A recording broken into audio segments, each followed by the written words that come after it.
Voilà, ça fait 10 ans et j'imagine que vous tous, bien vous vous souvenez où vous étiez, ce que vous faisiez, il y a 10 ans, comment vous en êtes, comment vous avez réalisé ce qui se passait? Parce qu'au début, on a pu croire que c'était un règlement de compte. François Molins, bonjour. Bonjour. Vous êtes, ancien procureur de Paris, procureur général, près de la Cour de cassation. C'est très saisissant d'être en face de vous parce qu'on se souvient justement de votre visage, dans ces moments-là. C'est l'un des visages qu'on a le plus vu. Vous avez raconté cela dans un livre «Au nom du peuple français», vos mémoires donc parues aux éditions Flammarion. J'ai envie de vous demander justement à vous aussi, ce que vous vous souvenez, ce qui a été métabolisé depuis, 10 ans de ce moment où vous avez compris qu'il se passait quelque chose au Bataclan, vous y êtes allé. Alors, ma mémoire, effectivement, elle est intacte et j'allais dire, elle a été revigorée parce que c'est vrai que je vis un peu là-dedans hein, depuis 10 ans. Elle a été revigorée parce que j'ai des rendez-vous réguliers à travers ces commémorations avec les autorités qui étaient en responsabilité à ce moment-là. C'est des rencontres avec des victimes. J'ai écrit, donc c'est aussi une occasion de figer la mémoire. J'en parle souvent, je verbalise beaucoup. Donc c'est vrai que c'est une mémoire pour moi qui est un petit peu entretenue, je dirais. Mais je pense que cet entretien, cette verbalisation, ça aide aussi. Ça m'aide, comme je pense que ça peut aider beaucoup de gens qui ont souffert de ces attentats ou qui sont intervenus. Je pense que ça aide à mieux comprendre, mieux supporter. Voilà. Cette journée, qu'est-ce qu'elle marque, pour vous, personnellement, François Molins? C'est un anniversaire de plus, mais bon, c'est le 10e et par expérience, puisque je pense aux 10 ans de Charlie Hebdo, j'appréhende un peu parce que le 10e anniversaire, la 10e commémoration des attentats de Charlie Hebdo, Hyper Cacher, je trouve elle avait été beaucoup plus dure que les précédents parce qu'il y avait plus de monde, elle était chargée d'émotions, donc j'avoue, je crains un peu la journée d'aujourd'hui. Comment vous avez vécu depuis 10 ans avec ça? Parce que vous racontez dans votre livre, «Au nom du peuple français», la manière dont vous avez, découvert, ce qui s'était passé là-bas, la scène, que vous avez Mmh. découverte, puisque à la différence de la plupart d'entre nous, vous étiez là-bas. Vous Comment étiez j'ai là-bas et vous racontez à quel point l'horreur vous a saisi. Je préfère que ce soit vos mots, François Molins. Oui, ben, en fait, j'ai été d'autant plus saisi par l'horreur que moi, je m'attendais pas du tout, à un bilan victimaire pareil, lorsque je pars, parce que j'ai compris que Paris est le victime de multi-attentats terroristes. Lorsque je pars sur les scènes de crimes des terrasses, bon, je vois de nombreux corps fauchés, mais je ne sais pas encore véritablement et avec précision ce qui se passe au Bataclan. Et j'avoue que, bah, ma surprise a été très grande quand je suis rentré dans le Bataclan parce que je m'attendais pas du tout à rentrer dans une salle dans laquelle il y avait 90 corps, morts. Et ça, effectivement, je n'imaginais absolument pas une telle ampleur, et un tel bilan, un tel bilan après cet attentat. Donc effectivement, en soi, c'est horrible. Et en plus, il y a la surprise et la sidération de se trouver face à un bilan qu'on n'a absolument pas imaginé avec une telle ampleur. Est-ce que les policiers vous avaient préparé, je ne sais pas si ça se fait Non, de non, non, non. Quand on est magistrat du parquet, on a l'habitude des scènes de crime, hein, parce que ça fait partie du travail. Quand vous, dirigez une enquête et que, à la suite d'un meurtre ou d'un assassinat qui a été commis, la règle veut que c'est la pratique parquetière, hein. Vous allez sur les lieux avec les policiers ou les gendarmes que vous avez saisis de l'enquête. Donc on a l'habitude de la violence, on a l'habitude de la mort violente, mais on n'est pas habitué à des choses comme ça, qui sont de véritables scènes de guerre avec des bilans que je pense pas qu'il y ait beaucoup de il y a peu d'attentats qui sont traduits par des bilans pareils. Il y a Madrid Atocha en Europe en 2004, il y a quelques attentats dans le monde, mais c'est quelque chose de très particulier. oui, c'est particulier parce qu'en lisant votre livre et en lisant les coupures de journaux, puisqu'aujourd'hui Mmh. évidemment tous les journaux reviennent là-dessus et je me suis rendu compte de l'importance du bilan, des morts, mais aussi des blessés, 1 500 blessés. Oui. Alors des blessés lourds, on les chiffrait à quelques centaines, on parlait de 470 ou 480. Ce qui En est réalité, il y en a beaucoup plus et puis surtout, il y a les impliqués. Ce qu'on appelle les impliqués, c'est-à-dire, les gens qui, se trouvaient là au moment de l'attentat, qui ont peut-être pas forcément été blessés physiquement dans leur chair, mais qui ont été blessés, j'allais dire, dans leur esprit et qui, compte tenu de ce qu'ils ont vécu, peuvent développer ce fameux, syndrome post-traumatique qui peut apparaître plus ou moins vite et qui cause beaucoup de souffrances psychiques. Donc ceux-là aussi font partie des victimes. Donc effectivement, c'est des milliers. Et vous, je veux dire psychologiquement, est-ce que vous vous êtes habitué à cela? Parce que vous avez débuté votre carrière à Bastia et Oui. vous avez été, magistrat en Corse. Vous vous êtes frotté, alors que vous étiez tout jeune, Mmh. à, la violence, à une violence qui était réelle, mais qui était bien évidemment moindre que celle qui s'est déroulée au Bataclan, François Molins. On n'est pas habitué à ça, on n'est pas habitué, on n'est pas accompagné et on gère ça comme on peut, si vous voulez, hein. On gère ça comme on peut. Chacun gère avec, sa façon de vivre, sa personnalité, ses convictions. Moi, j'ai une en général, quand je suis dans ce type de circonstances, j'ai toujours fait comme ça sur les scènes de crime. Je m'accorde quelques minutes, je sors de mon cadre professionnel, et je me recueille quelques minutes en pensant aux victimes et à leurs familles. Voilà, donc je suis dans ma bulle, ça dure, 2-3 minutes et puis, j'en ressors pour me consacrer à mon office professionnel. J'ai toujours fait comme ça et ça m'a permis, je pense, de mieux exercer, ensuite, l'exercice de mes compétences professionnelles. Vous pensez à quoi? C'est une pensée, religieuse, laïque, artistique, Religieuses, en l'occurrence, hein. En général, au Bataclan, j'ai prié. Mais justement, comment fait-on pour conserver encore la foi, C'est comme ça, beh, j'ai cette chance-là, si vous voulez, ce genre d'événement peut entraîner des réactions de rejet chez certaines personnes. Moi, j'ai la chance de ne pas l'avoir eu et j'ai jamais, c'est des événements aussi tragiques qu'ils soient, qui m'ont jamais fait qui m'ont pas fait perdre la foi et qui m'ont jamais, j'allais dire, fait désespérer de la nature humaine. Parce qu'effectivement, on est dans le mal absolu là, hein, mais moi j'ai toujours gardé, cette espérance, voilà. Co comment articule-t-on le pardon, si c'est un terme que vous employez, et la Ah justice? non, moi je parle pas de pardon parce que c'est pas mon office. Le pardon, ça relève, si vous voulez, je ne veux pas employer les grands mots, ça relève de l'économie du don et ça appartient aux victimes. Moi, ça m'appartient pas sur quelque chose comme ça. C'est pas à moi à pardonner. Moi, j'ai pas été victime de tout ça. C'est aux victimes, effectivement, c'est entre les mains des victimes et encore une fois, je vous dis, c'est l'économie du don et c'est un exercice qui est vraiment très personnel à chaque victime. Mais vous, vous êtes dans une autre économie, vous êtes dans l'économie symbolique où, la justice ou la collectivité française Mmh.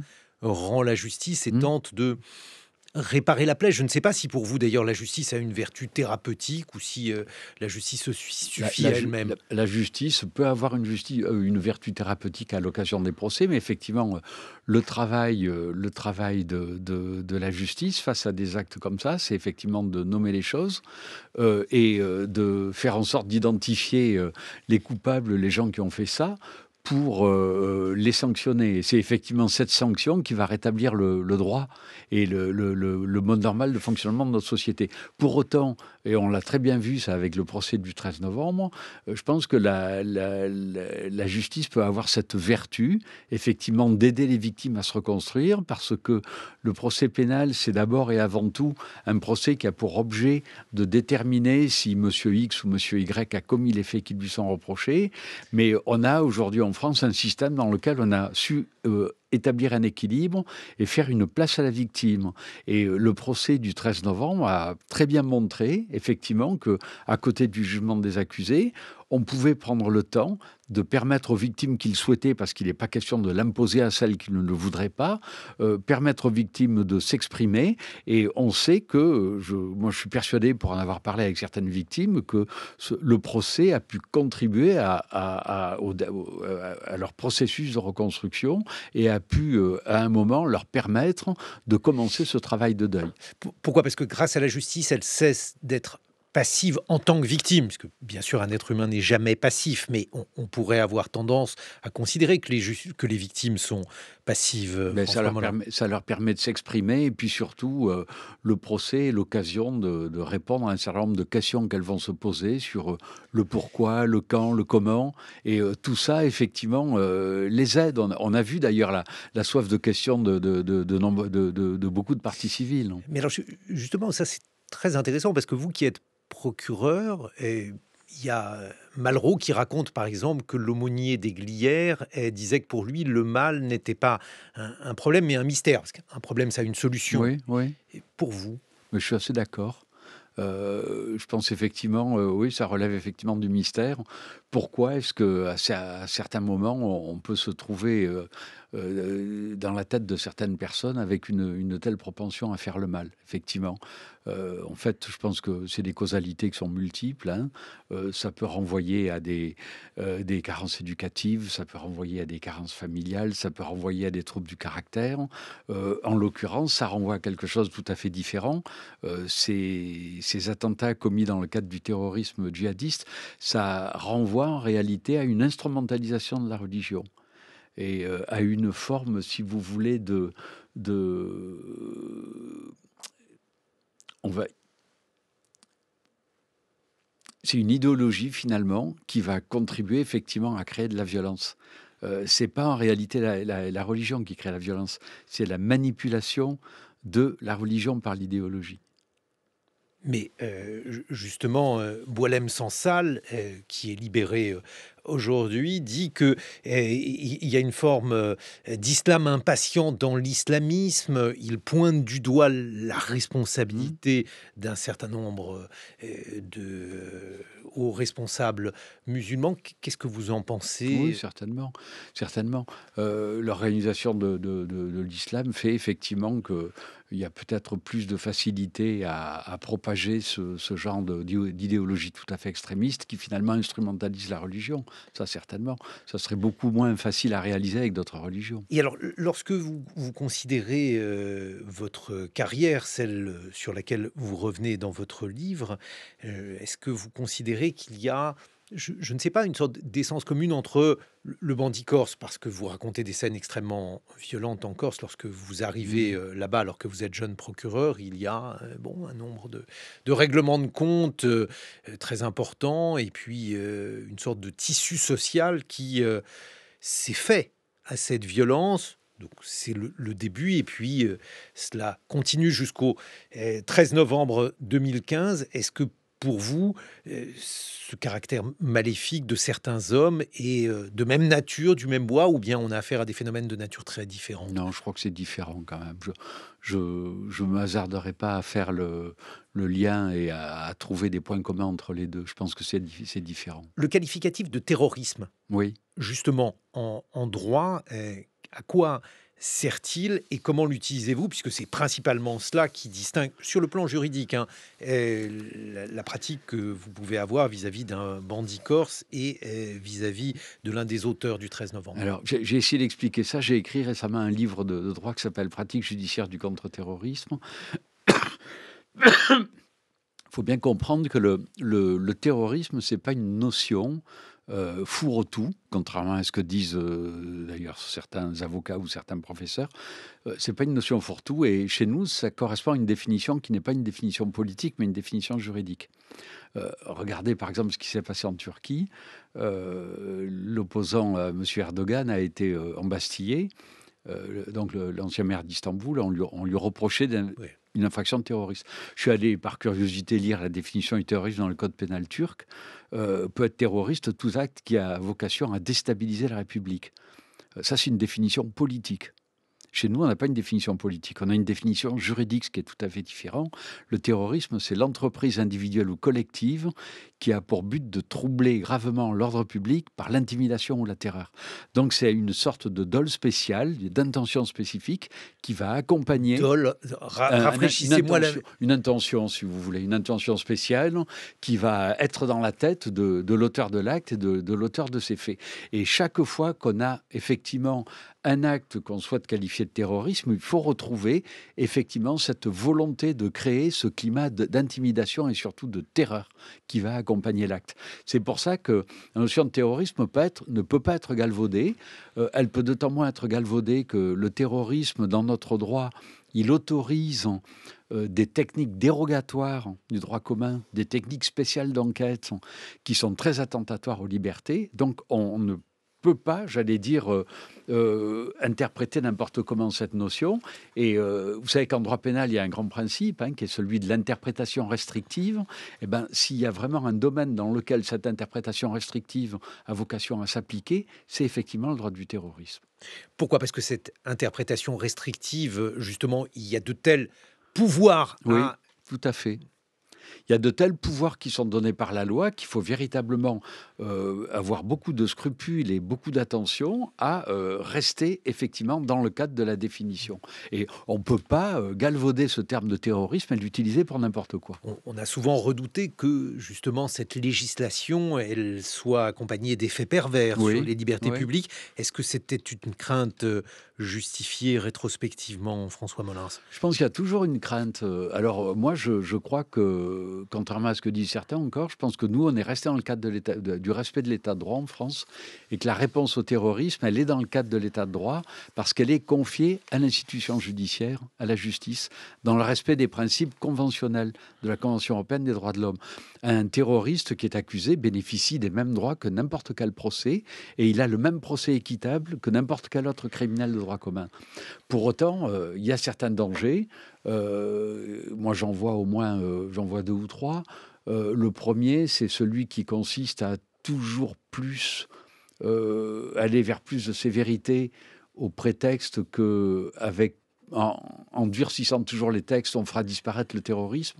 Ça, je pense que c'est une illusion parce que le terrorisme, il existera toujours. Le risque zéro ne sera jamais là. Le deuxième risque, je le qualifierais de pérennisation de l'urgence. C'est le danger qui consiste à adopter des mesures dans l'urgence et pour une durée déterminée, et puis qui consiste ensuite à les pérenniser. C'est l'exemple type de l'état d'urgence en France, où certaines mesures adoptées dans le cadre de l'état d'urgence ont ensuite été pérennisées pour entrer dans le droit commun. Et le troisième danger, c'est celui du détournement de procédure. C'est-à-dire d'utiliser des moyens procéduraux à d'autres fins que ceux pour lesquels ils ont été créés, à savoir lutter contre le terrorisme.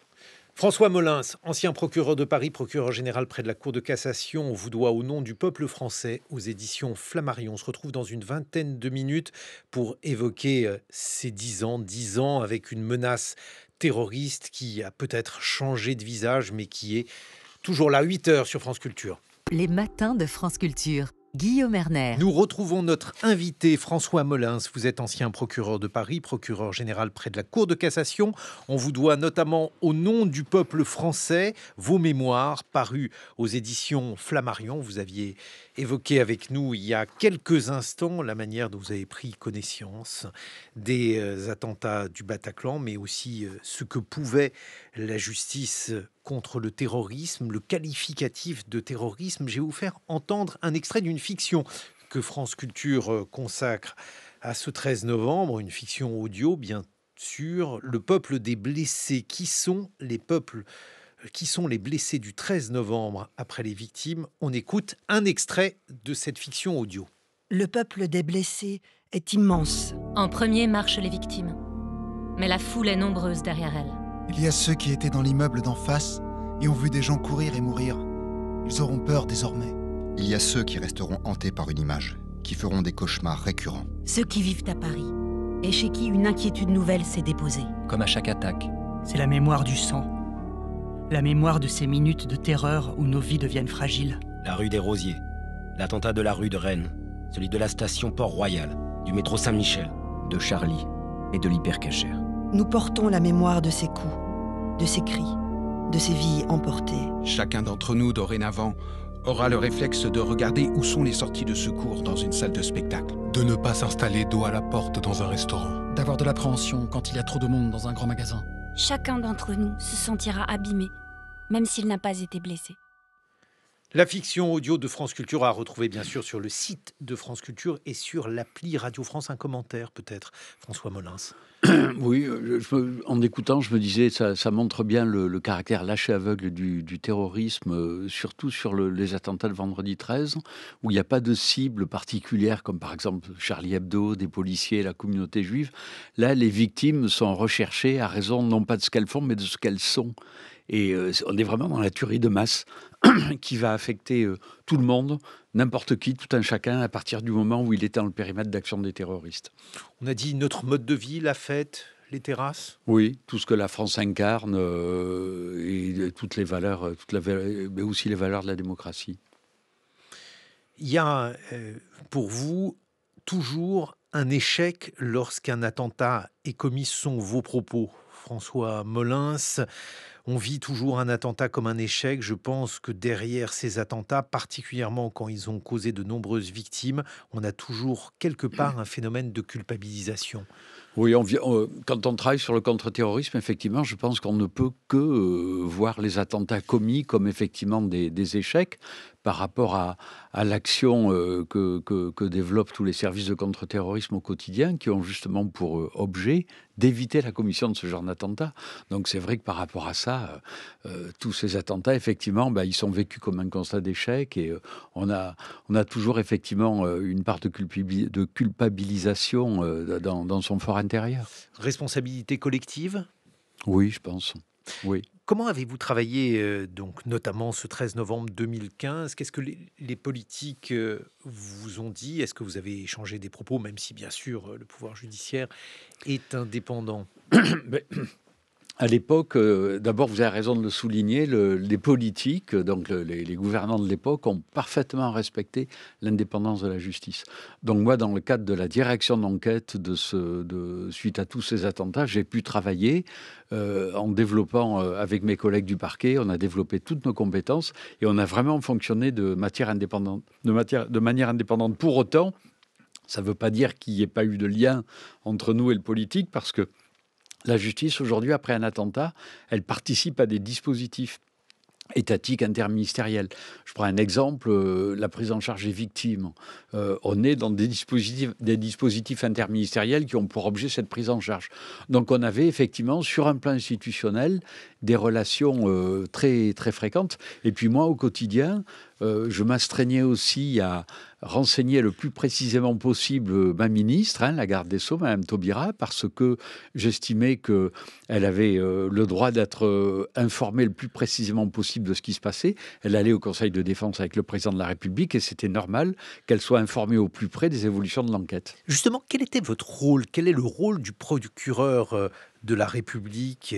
Comment agit-il sur ce type d'enquête ? On a des compétences multiples en réalité, bien plus nombreuses qu'en droit commun. Il faut d'abord qualifier les faits juridiquement. Est-ce que c'est terroriste ? Est-ce que ça l'est pas ? Là, c'était relativement facile. Il faut ensuite saisir des services d'enquête. En général, il y en a 3. Et comme il y en a 3, il faut désigner un coordonnateur. Là, ce soir-là, on a désigné la sous-direction de l'antiterrorisme. Il faut sécuriser l'enquête après et demander au juge des libertés de la détention les autorisations de faire des actes coercitifs, attentatoires aux libertés. Il y a une dimension aussi médecine légale. On va décider qui sera autopsié ou pas. Qu'est-ce qui est attentatoire aux libertés publiques dans ce type d'enquête ? Si par exemple, ce soir ou cette nuit, je vais aller faire une perquisition de nuit dans un domicile, c'est clairement attentatoire effectivement à la vie privée et j'aurais besoin de l'autorisation d'un juge. Si je veux poser une écoute téléphonique sur certains numéros, j'aurais besoin de l'autorisation d'un juge, etc. Donc, médecine légale, qui j'autopsie, qui je n'autopsie pas, participation au dispositif de prise en charge des victimes, coopération internationale et communication. Vous voyez, ça fait beaucoup de choses. Et alors, là aussi, dans ce type d'enquête, vous êtes à la fois indépendant, mais j'imagine que vous avez une jurisprudence, j'imagine que vous avez longuement réfléchi, François Molins, à la manière dont on doit mener ce type d'affaires. Comme pour toute crise, et la justice n'échappe pas à ça, face aux crises, on a des plans. Donc, effectivement, on avait un process. qui consistait à activer ce qu'on appelait une cellule de crise pour pouvoir gérer pour pouvoir armer une cellule de crise qui fonctionne 7 jours sur 7, 24 heures sur 24 et qui soit l'interlocuteur unique de tous nos partenaires. Donc effectivement, quand les attentats ont été commis, on a pris conscience de la gravité de ce qui se passait et de l'importance des dégâts, on a activé tout de suite cette cellule de crise qui a pu fonctionner parce qu'on a rappelé en renfort des procureurs qui n'appartenaient pas à la section antiterroriste, mais qui étaient au parquet de Paris et qui sont venus renforcer cette section. Et on a comme ça pu fonctionner pendant 11 jours avec l'aide de 38 ou 39 procureurs et 12 greffiers. Et puis, vous avez aussi un rôle de communication. Oui, bien sûr. Effectivement, dans ce genre de situation, la communication fait vraiment partie du cœur de métier du procureur et il faut être en mesure, effectivement, de nommer les choses et de livrer à nos concitoyens un récit qui soit clair, rigoureux, précis, qui vont pouvoir s'approprier, mais que pourront aussi s'approprier les politiques et les journalistes, et qui va avoir pour objet de montrer que les dispositifs étatiques sont en place et que notamment la police judiciaire et la justice font leur travail pour identifier les auteurs et les interpeller. Et alors, vous dites à quel point il faut être précis. Vous rappelez un autre épisode qui était celui des émeutes, cette fois-ci des émeutes de 2005, et vous racontez à quel point un mot peut entraîner le politique ou le débat national dans, comment dirais-je, des polémiques inutiles. Oui, mais la communication, c'est un exercice qui est très compliqué, qui est dangereux. Moi, j'ai effectivement en tête des conférences de presse, vous en évoquez une, où j'ai été loin d'être parfait, j'ai pu faire des erreurs, donc j'ai appris de mes erreurs. C'est pas moi qui ai dit ça, c'est vous-même, François Molins, dans votre livre. Et j'ai appris, et chaque fois, parce que là, l'idée, je me suis corrigé, j'ai progressé. En 2005, l'idée, c'était de savoir si les deux jeunes qui sont morts... La course-poursuite ou pas, oui. Donc, les mots ont vraiment beaucoup, beaucoup d'importance et ce sont des exercices, effectivement, qui sont dangereux, qui doivent être préparés avec beaucoup de soin et beaucoup de rigueur. Quand vous rencontrez un terroriste, en l'occurrence Salah Abdeslam, alors, je ne rencontrais pas de terroristes, moi, en réalité. Les terroristes que j'ai... Vous ne l'avez jamais vu ? Non, je l'ai vu à l'audience quand j'ai été cité comme témoin. Les terroristes que j'ai vus, en général, c'est les terroristes morts qui avaient été neutralisés par les policiers parce que j'étais dans la direction du parquet, donc je n'étais pas au contact des terroristes. Je n'avais pas prolongé les gardes à vue, j'entendais pas les gens, je n'étais pas juge, je les mettais pas en examen. Donc, Salah Abdeslam, la seule fois où je l'ai vu, c'est à l'audience de la cour d'assises spéciale quand j'ai été cité comme témoin. Qu'est-ce que vous vous êtes dit ? Comment l'avez-vous trouvé ? Je suivais les comptes rendus de presse, je les regardais parce qu'effectivement, je voulais le regarder. Je ne pense pas que nos regards soient croisés. Puis je regardais le président. Je venais d'abord pour répondre aux questions que la Cour me posait et répondre aux questions des parties civiles et de la défense. Il a fait appel à une notion récemment, c'est assez surprenant, de justice restaurative. On en a parlé sur France Culture. Peut-être faut-il rappeler en quelques mots en quoi ça consiste. Et j'avoue ne pas avoir bien compris. Alors, je vais vous expliquer. La justice restaurative, c'est quelque chose qui ne se substitue pas à la justice pénale, mais plutôt qui se superpose. Donc, c'est prévu par la loi. Ça a été voté par une loi en 2017. C'est possible pour toutes les procédures. Donc, la loi n'exclut pas le terrorisme du champ de la justice restaurative.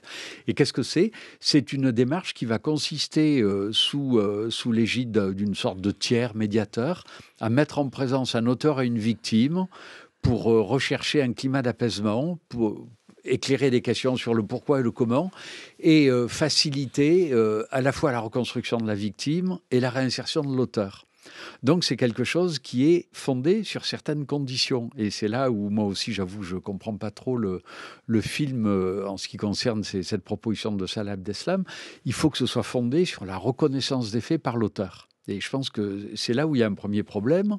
Je n'ai pas le souvenir que Salah Abdeslam ait reconnu tous les faits qui lui étaient reprochés. Alors, son avocat dit qu'il a demandé pardon. Mais effectivement, il a peut-être pu le dire, mais il n'a pas reconnu tout ce qu'on lui reprochait. Et notamment, il a beaucoup ergoté sur son passage dans le 18e arrondissement et sur des voyages faits en Europe pour aller récupérer les terroristes qui arrivaient de Grèce. Il y a des voyages qu'il n'a jamais reconnus. Donc cette reconnaissance des faits, pour moi, elle n'y est pas. Voilà, il manque une condition. Et puis la seconde, c'est que je trouve qu'il y a quelque chose de relativement incohérent à venir proposer un schéma de justice restaurative que des victimes auraient peut-être envie d'accepter pour certaines d'entre elles, et je respecte tout à fait cette optique. Il y a quelque chose d'incohérent à proposer ça alors qu'on reste radicalisé. Il est radicalisé. Et l'histoire récente montre encore... L'histoire récente avec... L'histoire de la clé UBS qui contient des vidéos de propagande djihadiste montre que ça continue. Je ne vois pas comment on peut à la fois être radicalisé et rentrer dans un champ de justice restaurative. Pour rentrer dans le champ de la justice restaurative, je pense qu'il faudrait déjà avoir fait un travail de retour sur soi-même, de désengagement et d'amorce de sortie de la radicalisation. J'ai envie de vous poser une question là-dessus, sur cette radicalisation. Est-ce que pour vous, la radicalisation est un phénomène d'ordre idéologique ou psychologique? Je pense que ça peut être les deux. Ça peut être les deux. Tout dépend des individus. C'est sûr que à la base, c'est de l'idéologie, qui va, j'allais dire, instrumentaliser la religion, vous amener vers la violence et l'ultra-violence. Mais il peut y avoir effectivement aussi une part beaucoup plus personnelle. On sait que certains de ces gens-là ont un attrait pour la violence, peuvent aussi avoir des troubles de la personnalité, des troubles psychologiques. Donc ça peut être aussi un mélange des deux. Je voulais vous faire entendre la voix d'Emmanuel Lévinas, le philosophe, un dialogue avec un autre philosophe, Paul Ricoeur, sur la différence entre l'amour qui singularise et la justice qui universalise. Dans l'usage contemporain, nous aurions cette différence entre l'amour qui est singularisant, tandis que la justice est universalisante. C'est-à-dire que j'ai des obligations de justice à l'égard de quiconque. Et alors cette notion de quiconque est absolument importante. Alors ça, c'est le niveau où la justice fonctionne au plan juridique. Il y a une juridicité qui est un niveau de relation interhumaine, car il y a très peu de gens que je peux aimer personnellement. Et tandis que je dois être juste à l'égard de tous. Et donc, en ce sens, on peut dire que la justice universalise l'amour et l'amour singularise. C'est absolument de votre avis. Mais dans ma position propre, n'est-ce pas, je pense que la justice remonte, n'est-ce pas? Elle remonte à cette unicité d'autrui, que j'appelle encore autrement le visage d'autrui. Pour moi, le moment aigu, n'est-ce pas, du langage, c'est le fait même qu'il m'importe de dire ça à l'autre. Qu'est-ce que vous en pensez, François Molins? Oui, c'est des schémas philosophiques, effectivement, que dit bien les choses. La justice universalise, et c'est vrai d'ailleurs que face à la justice, tout le monde a les mêmes droits. Et la justice, ça fait aussi partie de sa fonction universaliste à travers le métier qu'elle fait. Elle doit toujours s'astreindre à respecter la dignité de chacun et assurer le respect de ses droits. Donc c'est aussi une fonction universaliste. Comment voyez-vous aujourd'hui la nature de la menace terroriste, François Molins? Les Français sont évidemment inquiets de cette menace. On sait qu'un certain nombre d'attentats sont déjoués en permanence. Alors moi, je vis plus là-dedans au quotidien, mais je lis beaucoup, je suis pas mal de choses. Il y en a d'autres qui l'ont dit beaucoup mieux que moi, mais effectivement, la menace, elle est toujours présente. Mais elle a évolué, elle n'a pas tout à fait la même forme qu'il y a 10 ans. La menace projetée, qui est celle des attentats du 13 novembre, avec des commandos entraînés militairement dans un autre pays et qui sont projetés chez nous, clairement, elle n'a pas la même vigueur parce que Daesh n'a pas du tout la même capacité militaire et logistique de faire des choses comme ça, contrairement à ce qu'elle avait il y a 10 ans avec beaucoup de moyens et beaucoup d'argent. On est plutôt sur les deux autres types de menaces qui sont la menace téléguidée et la menace inspirée. La menace téléguidée, on a eu un exemple il y a un an et demi avec les attentats de Moscou. C'est la menace qui va consister à avoir des membres d'une communauté étrangère faire passer à l'acte des membres de leur communauté dans un autre pays. pour aller commettre un attentat. Alors ça, c'est quelque chose qui présente un vrai risque parce qu'il y a une structure aujourd'hui en Asie centrale qui s'appelle l'État islamique au Khorasan, qui a cette capacité, j'allais dire, d'activer des membres de ces communautés à travers toutes ces communautés russophones, effectivement, qui ont pu migrer dans pas mal de pays en Europe. Donc il y a cette menace-là. Je pense, j'écoutais la chef de la DGSI il y a quelques mois, disait qu'elle la prenait très au sérieux. Et enfin, il y a la menace inspirée, ce qu'on appelle chez nous la menace endogène. Donc qui est celle qui tourne autour de l'autoradicalisation, hein, qui fait que c'est la menace qui va consister à voir des gens qui sont chez nous, qui se sont radicalisés, passer à l'acte, ou sur un mode individuel ou à plusieurs. Et cette menace-là, elle pose problème parce que c'est pas forcément le fait de gens très endurcis, ça peut être le fait de gens qui, comme on pourrait dire, sont sous les radars et qui sont pas forcément suivis par les services de renseignement. Donc ça pose un vrai problème de détection. Et je pense que c'est effectivement le plus clair de la menace qu'il y a aujourd'hui dans notre pays. Vous présidez le projet de futur musée du terrorisme, plus précisément d'ailleurs l'observatoire d'orientation de ce musée. François Molins, qu'est-ce que vous entendez y faire dans ce musée? Alors l'observatoire d'orientation, d'abord, c'est un observatoire qui réunit les associations de victimes et les représentants des cultes et qui donne son avis sur les évolutions à venir du projet. Mais je trouve que c'est un projet magnifique, moi. Et c'est vraiment quelque chose qui changera le regard sur tout ça, parce qu'il y a plusieurs dimensions dans ce projet. Il y a d'abord une dimension historique qui est essentielle, hein, parce qu'on ne peut pas comprendre véritablement le terrorisme si on ne connaît pas son histoire. Donc c'est capital. Ça va permettre effectivement de traduire la parole et la mémoire des victimes à travers effectivement toutes ces collections composé d'objets qui viennent de scellés judiciaires, mais aussi d'objets donnés par les familles des victimes. Et puis enfin, ça va être intéressant. C'est d'ailleurs un peu comme... il y a d'autres exemples comme ça, le musée de la Shoah, cette dimension. Il y aura une dimension pédagogique. Voilà, parce que ça doit aussi aider à comprendre les ressorts du terrorisme et quelque part peut-être participer à une meilleure prévention à travers l'explication de ce phénomène. Il faut transmettre ce souvenir ? Oui, c'est important parce que je pense que la transmission et la mémoire sont des éléments essentiels dans notre mémoire collective. Et le 13 novembre fait vraiment partie de notre identité aujourd'hui. L'entretien que vous avez évoqué, là, qui est paru dans un grand quotidien il y a 2 jours. Oui, sur les cadres sociaux de la mémoire, une expérience Remember. Les attentats du vendredi 13 novembre 2015, effectivement, ils sont, c'est la première chose qui est citée en premier, bien devant les attentats du 11 septembre. Ça en dit long sur le ressenti de la société française. Merci beaucoup, François Molins, d'avoir été avec nous, de nous avoir donné votre sentiment 10 ans après ces attentats. Je rappelle le titre de votre ouvrage, Au nom du peuple français, aux éditions Flammarion.